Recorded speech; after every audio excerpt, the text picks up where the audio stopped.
하나님 말씀 보도록 하겠습니다. 오늘 말씀은요. 누가복음 5장 1절에서 11절입니다.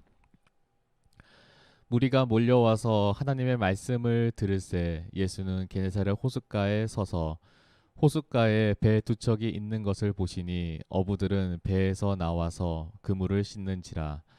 예수께서 한 배에 오르시니 그 배는 시몬의 배라. 육지에서 조금 떼기를 청하시고 앉으사 배에서 무리를 가르치시더니 말씀을 마치시고 시몬에게 이르시되 깊은 데로 가서 그물을 내려 고기를 잡으라. 시몬이 대답하여 이르되 선생님 우리들이 밤이 새도록 수고하였으되 잡은 것이 없지만은 말씀에 의지하여 내가 그물을 내리이다 하고 그렇게 하니 고기를 잡은 것이 심히 많아 그물이 찢어지는지라. 이에 다른 배에 있는 동무들에게 손짓하여 와서 도와달라 하니 그들이 와서 두 배의 채움에 잠기게 되었더라. 시몬 베드로가 이를 보고 예수의 무릎 아래 엎드려 이르되 주여 나를 떠나소서 나는 죄인이로소이다 하니 이는 자기 및 자기와 함께 있는 모든 사람이 고기 잡힌 것으로 말미암아 놀라고 세베대의 아들로서 시몬의 동업자인 야고보와 요한도 놀랐음이라. 예수께서 시몬에게 이르시되 무서워하지 말라 이제 후로는 내가 사람을 취하리라 하시니 그들이 배를 육지에 대고 모든 것을 버려두고 예수를 따르니라. 아멘. 네, 오늘 말씀의 제목이요. 하나님의 은혜를 대하는 우리의 자세라고 하는 제목으로 우리가 하나님께 나아가도록 하겠습니다. 지난 시간 말씀을 함께 다시 한번 이어가려고 합니다. 지난 시간 우리가 미라클, 기적에 대한 말씀을 우리가 보게 되었는데 기적이라고 하는 것은 결국은 인간의 상식과 인간의 지식으로 설명할 수 없는 것이기 때문에 이제 기적이다라고 하는 얘기를 하죠. 근데 이 기적이라고 하는 거 사실은 하나님의 권능 아래에서는 주권 아래에서는 그 모든 것들이 기적이 아니라 하나님 앞에서는 다 상식이라고 하는 얘기를 드렸습니다. 그러나 중요한 건 뭡니까? 그 하나님 앞에서 상식이지만 우리 안에서는 그것은 우리의 힘과 우리가 가진 것으로는 불가능하기 때문에 우리가 이 기적이라고 하는 것은 세상적인 눈으로 봤을 때는 기적이지만 우리가 하나님의 관점에서 봤을 때는 하나님의 능력이고 하나님의 역사하심을 우리는 기적이라고 얘기하는 거죠. 그래서 이 하나님의 역사하심이라고 하는 부분에 대해서 우리가 좀 더 깊이 생각한다면은 사실은 나에게 안 그러셔도 됨에도 불구하고 그렇게 하신 하나님, 그렇게 우리를 도와주신 하나님, 그렇게 우리 가운데 때로는 우리의 병을 고치시고 우리 가운데 때로는 과학적으로 설명할 수 없는 그런 초자연적인 그러한 역사하신 가운데 임하시는 하나님을 생각하면 그렇게 안 하셔도 됨에도 불구하고 그렇게 하시는 하나님을 우리가 생각할 때 사실은 세상 사람들은 기적이라고 하지만 믿음의 사람들이 믿음의 눈으로 볼 때 그것은 하나님의 은혜다라고 하는 얘기를 하죠. 다시 한번 기억했으면 좋겠습니다. 이 은혜라고 하는 단어는 그냥 단순히 우리가 예배에서 감동받은 것, 그냥 그럴 때 은혜 받았다 그렇게 얘기하는 게 전부가 아닌 것 같더라고요. 이 은혜라고 하는 것은 결국은 하나님께서 나에게 안 주셔도 됨에도 불구하고 나에게 주신 것을 은혜라고 얘기하는 거죠. 그래서 이 은혜를 좀 다른 말로 얘기하면 하나님의 사랑이라고 얘기합니다. 그래서 하나님께서 우리에게 보여주신 그 대표적인 사랑이 바로 예수님이 이 땅에 오셔서 우리를 위해서 우리의 죄를 위해서 우리의 죄를 대신 갚아주시기 위해서 십자가에 달려 죽으신 사랑을 우리는 하나님의 은혜라고 얘기하는 거죠. 그래서 궁극적으로 우리가 정말로 이것이 하나님의 은혜이고 이것이 우리의 믿음의 눈으로 봤을 때 세상 사람들의 상식에서는 아니라고 할지 모르겠지만 믿음의 사람의 눈으로 봤을 때 이게 정말 기적이라고 할 수 있는 게 바로 예수님이 우리를 위해 십자가에 달려 죽으심으로 우리의 죄를 대신 갚아주신 거죠. 왜냐하면 그렇게 안 하셔도 되는 하나님께서 그렇게 하심으로 말미암아 우리의 영혼을 다시 살리셨기 때문입니다. 할렐루야. 그러한 믿음에서 본다면 모든 것이 다 하나님의 은혜인 거죠. 세상 사람들이 설명이 안 돼서 기적이라고 얘기하는 것이지만 우리가 봤을 때는 그것이 다 하나님의 은혜인 것입니다. 그래서 오늘 말씀의 제목이요. 하나님의 은혜를 대하는 우리의 자세라고 하는 제목입니다. 왜냐하면 이런 그 종종 여러 가지 사건들을 봅니다. 근데 그런 사건들 중에 때로는 우리가 과학적으로 또 설명이 안 되는 그런 사건들을 보면은 이게 어떻게 될까 가능한가에 대해서 이제 논할 때 이제 기적이라는 얘기를 한다 했잖아요.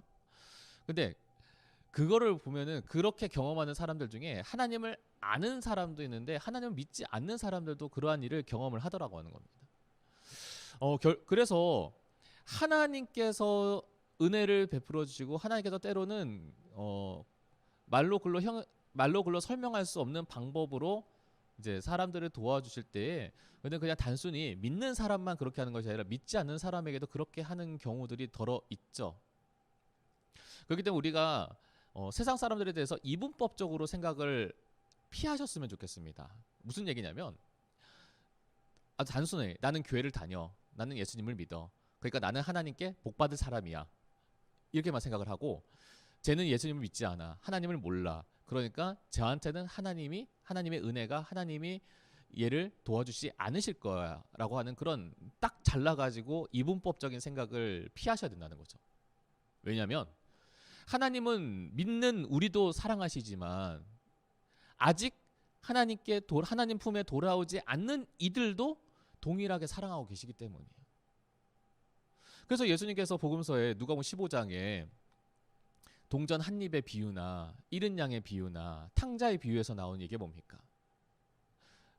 하나님을 알아서 하나님 품에 돌아온 이들을 귀하게 여기시지만 더불어서는 그러지 못하고 잃어버린 영혼도 하나님께서 너무나 사랑하시고 귀하게 여기시기 때문에 그들이 하나님을 모른다고 하더라도 그들이 하나님을 알지 못한다고 하더라도 그들이 예수 그리스도의 구원의 은혜를 믿지 않는다고 하더라도 하나님께서는 때로는 그들을 긍휼히 여기시고 도와주신다는 거죠.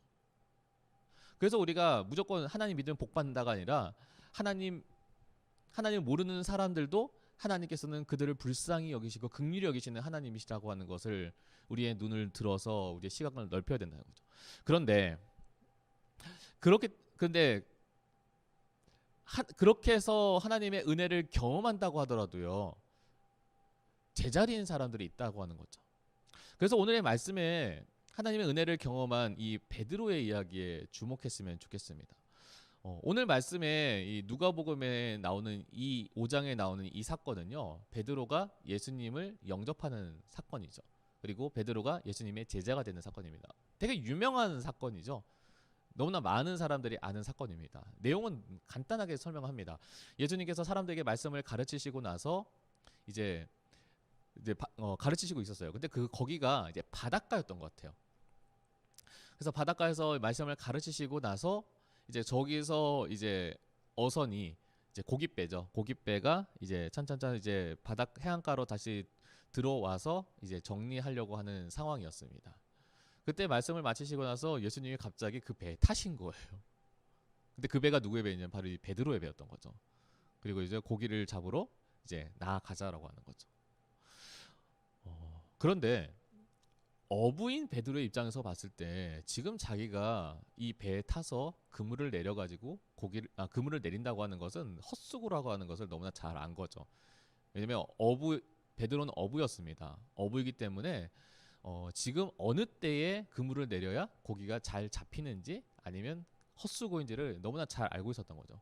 근데 예수님이 배에 오르셔가지고 그물을 내릴 그 시기는 아무리 어부인 베드로의 입장에서 생각해 봤을 때 그것은 이제 고기를 잡을 수 없는 상황이라는 시간이라고 하는 것을 베드로는 그의 상식적으로 너무나 잘 알고 있었어요. 근데 오늘 말씀에 베드로는 뭐라고 얘기하냐면요. 이렇게 얘기합니다. 선생님, 우리들이 밤이 새도록 수고하였으되 잡은 것이 없지만은 이미 지금 베드로는 밤새도록 수고한 거예요. 밤이 새도록 지금 고생해가지고 그물을 내려가지고 했는데 아무것도 잡은 것이 없다고 하는 거죠. 잠깐 우리가 이 장면만 한번 생각을 해봅시다. 여러분이 밤새도록 뭔가를 고생을 했어요. 뭔가를 위해서. 근데 아무것도 이룬 게 없어. 여러분 마음 가운데서 어떠실까요? 기쁘실까요? 나 그래도 밤새 고생했으니까 괜찮아. 졌지만 잘 싸웠어. 이런 느낌일까요? 아니, 그런 느낌보다는 저는 좀 복합적일 것 같아요. 일단은 아무것도 얻은 게 없어가지고 내 자신에 대해서 실망할 겁니다. 그럴지도 모르겠어요. 실망하면서 동시에 왜 내가 이러지 못했을까에 대해서, 내가 이렇게 왜 아무 수고했지만 거두지 못한 것에 대해서 어쩌면 내 스스로에게도 자학할지도 모르겠어요. 더불어서 육신은 어떻습니까? 밤새도록 수고했거든요. 그물을 내렸다가 올렸다, 그물을 내렸다 올렸다 하는 일, 체력적으로 봤을 때도 굉장히 힘든 일입니다. 근데 그 일을 밤새도록 한 거예요. 그래도 밤이 따뜻합니까? 춥죠. 그러니까 추운 바다 바람을 맞으면서 밤새도록 그물을 내리고 올리고 내리고 올리고를 반복했던 베드로인데, 근데 아무것도 잡지 못하고 이제 해변으로 돌아온 거예요. 그러면서 이제 밤새 이제 일을 했기 때문에 이제 뭐가 뜹니까? 해가 뜨는 것까지 보는 거예요. 여기서 정말 공감 안 되는, 우리 중에서 진짜 이거 공감하시는 분이 아마 거의 없을 텐데, 군대에서 이제 거의 행군할 때 보면 이제 밤새거든요. 밤새 이제 걸을 때가 있어요. 네, 제가 말씀드렸죠. 공감하지 못할 거라고. 근데 이제 밤새 그렇게 걸으면요, 언제가 제일 힘드냐면 깜깜할 때는 별로 힘들지 않아요. 근데 깜깜할 때는 이제 밤이구나 하고 이제 하다 보니까 별로 힘들지 않은데, 언제 힘드냐면 해가 뜰 때 힘들더라고요. 근데 그때부터는 이제 체력이 몇 배나 더 빠져나가는 듯한 그런 느낌이 드는 거예요. 여러분들도 그런 적 없으세요? 밤새도록 뭐 하다가 해 뜨는 그 뜨는 해를 봤을 때, 아니면 날이 밝아진 걸 봤을 때 그때 피로감이 더 이제 몇 배나 이제 오는 경우들, 아마 경험해 보신 분들도 있을 거예요. 지금 베드로가 그런 상황인 거죠.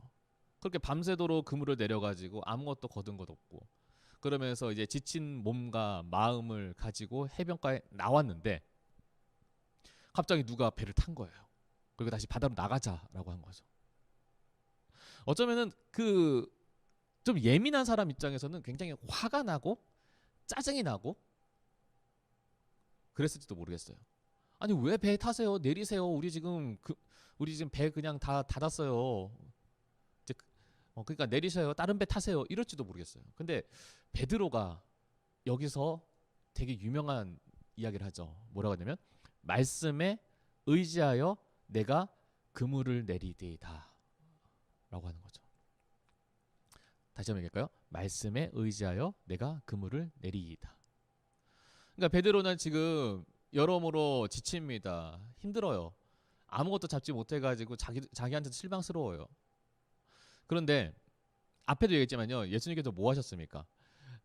그 해변가에서 말씀을 전한 거예요.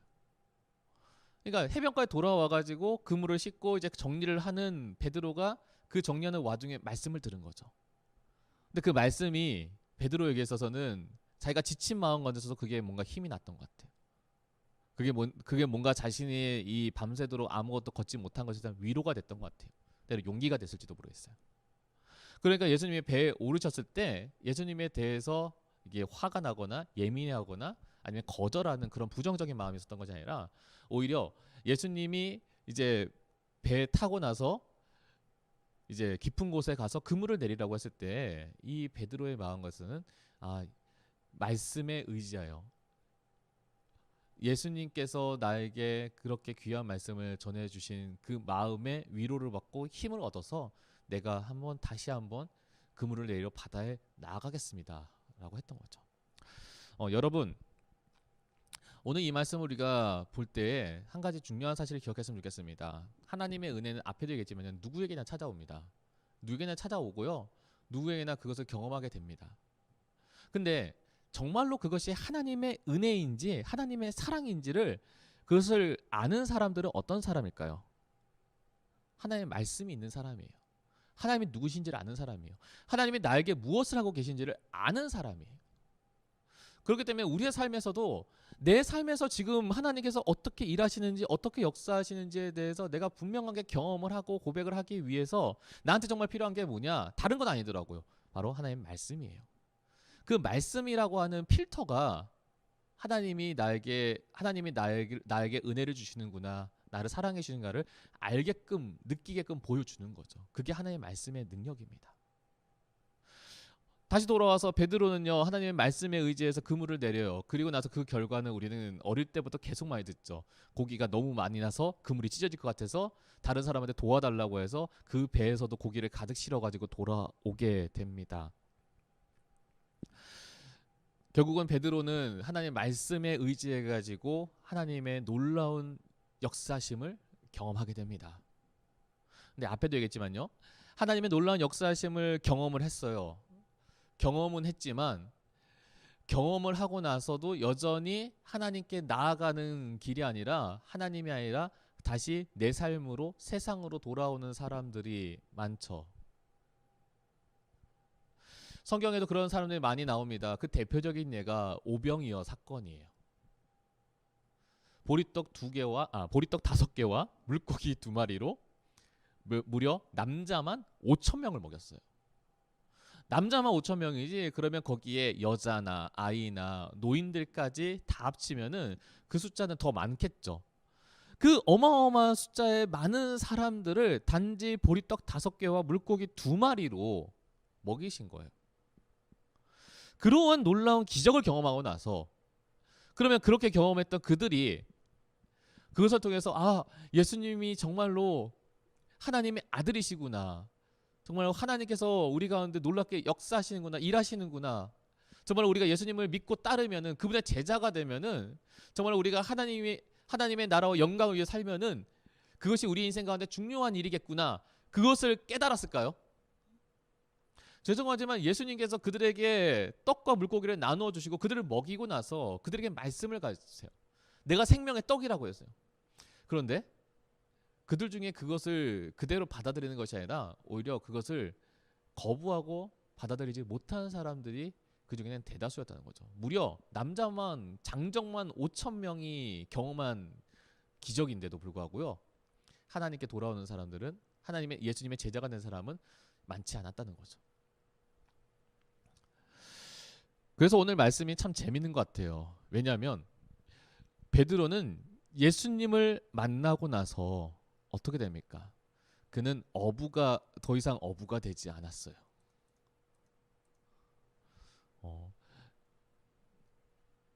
그리고 예수님의 제자가 되죠. 근데 그 왜 그랬을까요? 오늘 말씀의 8절 말씀 함께 제가 봉독하겠습니다. 시몬 베드로가 이르되 이를 보고, 이제 물고기를 잡은 사건이죠. 보고 나서 예수의 무릎 아래 엎드려 이르되 주여 나를 떠나소서 나는 죄인이로소이다 라고 합니다. 왜 베드로가 다짜고짜 나는 죄인이로소이다 라고 했겠습니까? 여러 신학적인 메시지가 있지만 이렇게 묵상하고 생각해 보게 돼요. 베드로의 세계관이 바뀐 거예요. 베드로는 그의 평생에 뭐만 했던 사람입니까? 어부였어요. 물고기만 잡는 사람이었어요. 그러니까 그의 삶에 있어서 가장 중요한 세계관은요, 어떻게 하면 물고기를 잘 잡을까? 어떻게 하면 그 물고기를 잘 팔 수 있을까? 그렇게 해서 내 가족들을, 내 식구들을 어떻게 하면 잘 먹여 살릴 수 있을까? 그것만 생각하면 되는 사람이었어요. 그거 외에 다른 것은 전혀 생각지도 않은 사람이죠. 근데 그랬던 이 베드로에게 있어서 가장 중요한 대상은 바로 바다와 물고기, 그거 말고는 없는 거예요. 그의 세계는 그게 다였던 거죠. 그러니까 그가 아는 상식에서 물고기를 잘 잡는 법, 그가 아는 상식에서는 물고기를 잘 건져 올리는 법, 그것만 생각했던 사람이에요. 그러니까 당연히 내 평생에 이것만 했으니까 이렇게 하면 잘 되겠지라고 하는 생각을 할 수밖에 없었겠죠. 예수님이 배 타고 가자라고 얘기를 했을 때도 그 생각이 났을 거예요. 근데 지금 베드로가 건져 올린 물고기는 베드로의 상식에서는 절대 있을 수 없는 일이었어요. 그 시간에는 물고기가 잡히지 않는 시간이었어요. 그 시간에 그물을 내려봤자 아무것도 할 수 없었어요. 오히려 새벽에 자신이 물고기에 잘 잡힐 수 있을 거라고 했던 그 시간에 나갔는데 아무것도 하지 못했는데, 지금 자신의 생각으로는 절대로 불가능하다고 생각하는 그 자리와 그 현장 가운데 있을 수도 없는 일이 일어나 버린 거예요. 그러니까 베드로의 지금까지 생각하고 있던 그 세계에서 그 세계 밖으로 그 지경이 넘어가 버린 사건인 거죠.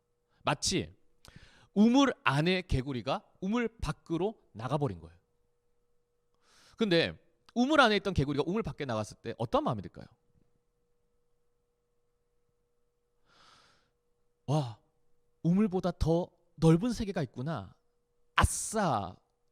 이런 마음이 들었다기보다는 오히려 우물보다 더 큰 세계가 있다는 것에 대해서 두려움을 느끼지 않을까요? 자기는 그냥 이 우물 안에서의 세계만 잘 알고 있으면 된다고 생각했어요. 근데 이제는 그 우물을 넘어서서 이제는 벽이 보이지 않는, 끝이 보이지 않는 그 세계랑 마주쳤을 때 어쩌면 그거는, 그 미지의 세계는요, 기대와 희망보다는 오히려 걱정과 두려움으로 더 가득 찰 수 있었던 거죠. 베드로에게 있어서 베드로의 지경이 그 세계관이 넘어가 버린 그 순간, 그 현장은 어떤 그러한 두려움이 현장이었던 거죠. 그러니까 베드로가 그것이 감당이 안 됐던 거예요. 그러니까 예수님을 향하여서 주여 나를 떠나소서. 내가 감당할 수 없는 이 현장과 이 자리 가운데 나는 너무나 보잘것없고 작은 죄인이로소이다 라고 고백할 수밖에 없는 거예요. 그리고 나서 예수님의 그 넓은, 예수님이 그 자기가 감당하기에는 너무나 벅차서 두려운 그 넓고 깊은 세계를 다스리시는 분이심을 깨달은 거죠. 자신은 감당할 수 없는 일을 그분은 능히 감당할 수 있으실 뿐 아니라 그것을 넘어서는 분이심을 베드로가 알았던 거예요. 그래서 9절의 말씀에 보면, 죄송해요. 제가 말씀 하나 잘라 먹었는데 잠깐만 기다려주세요.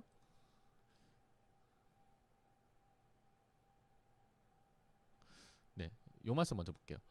네, 예수님께서 뭐라고 얘기하냐면 시몬에게 이르시되, 베드로에게 이르시되 무서워하지 말라. 이제 후로는 내가 사람을 취하리라 하시니 라고 예수님께서 베드로를 제자로 부르십니다.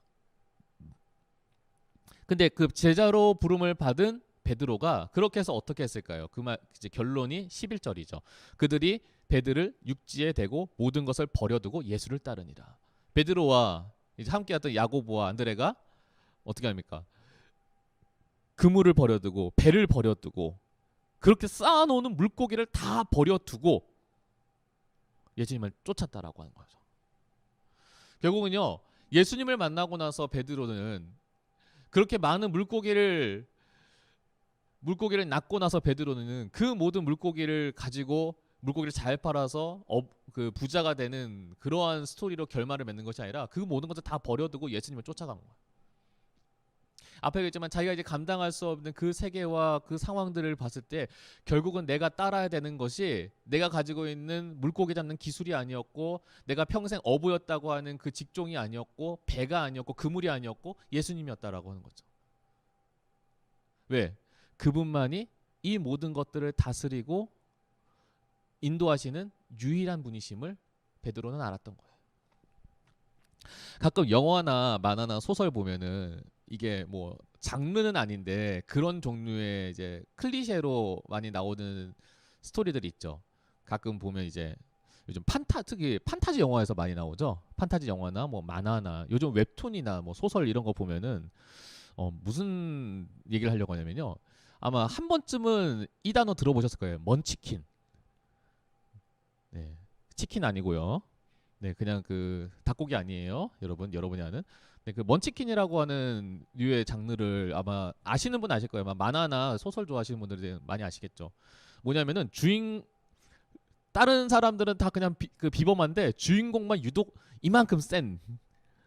그래서 아무리 상대편이 강해도 이제 주인공이 이만큼 세니까 걔 한번 등장하는 것으로 모든 것이 그 상황이 끝나는. 근데 그러한 소재를 가지고 하는 소설이나 만화들 아니면 이제 영화들 아마 덜어 보실 겁니다.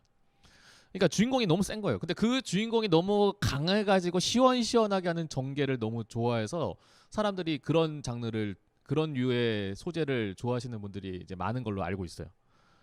근데 그런 류의 이야기들을 보면은 언제가 극 중에서 가장 긴장감이 고조로 극에 달하냐면요. 간단하죠. 극 중에서 주요 인물들이 가장 불안해지는 시기인 거죠. 예를 들면 이제 악당이 굉장히 힘센 애가 쳐들어왔어요. 근데 그 애를 감당할 수 있는 사람들이 이제 주변에 없는 거죠. 그래서 이제 어려움 당하고 고통 당하고 힘들 때 그때 이제 주인공이 나타나는 거예요. 그러니까 주인공이 먼치킨이니까 이 모든 것을 한 방에 다 해결해 버리는 거죠. 그러니까 이 먼치킨 주인공이 나타나기 직전의 상황들은 극 중에서는 가장 불안하고 어둡고 암담한 그런 상황인 거죠. 근데 그 상황에서 이제 주인공이 나오면서 이제 그 모든 불안과 걱정과 어려움을 그 마이너스를 그대로 다 플러스로 다 메꿔 버려서 시원시원하게 사이다처럼 이제 상황을 다 정리해 나가는 그런 류의 스토리가 이제 많이 인기를 끌더라고요. 아마 그런 이야기들을 보시거나 이제 아시는 분들도 많을 겁니다. 근데 그걸 보니까 오늘 말씀에서 결국은 이 복음서에서 나오는 이 먼치킨의 주인공 같은 분이 누구실까요? 예수님이시죠.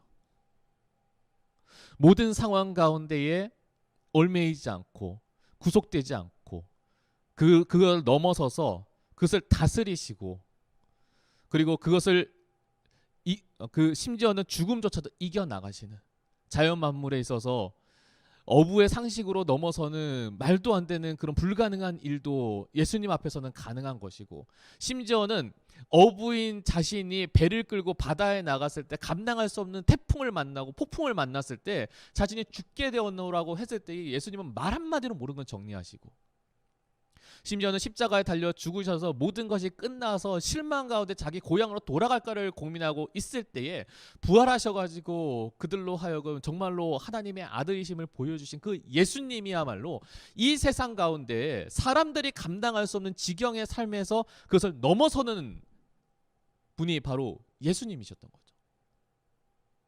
그러니까 그것을 베드로는 처음 예수님을 만났을 때 직감했던 거예요. 아, 저분을 따라가는 게 내 인생 가운데 내가 감당할 수 없는 이 두려움의 세상 가운데 넘어서는 길이구나.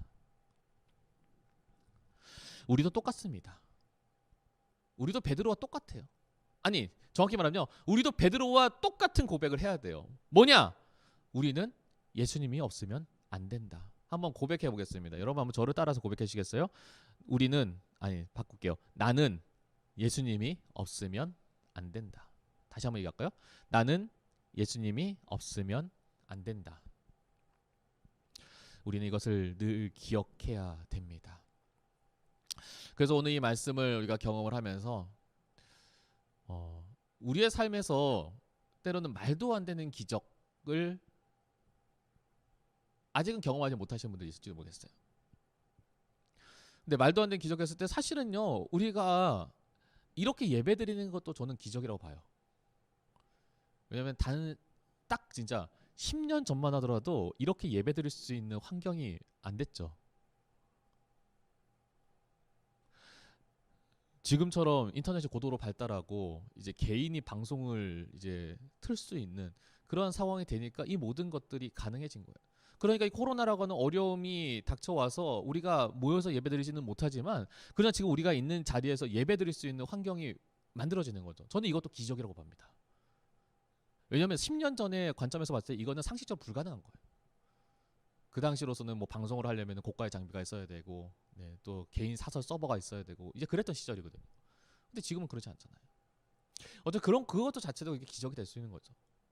한파를 겪었습니다. 이번 주에도 정전이 나가지고요. 교회에서도 이제 장비가 고장이 나고 하면서 좀 어려움이 있었어요.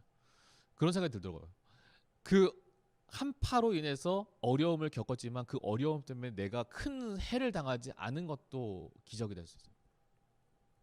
주변에 이제 지구 우리 대한민국 밖에 이제 해외 여러 이제 소식들 중에 저는 이제 안타까웠던 소식들이 뭐냐면은 그런 소식들이 있더라고요. 정전이 나서 한파에 사람이 얼어 죽는 분들이 계시더라고요.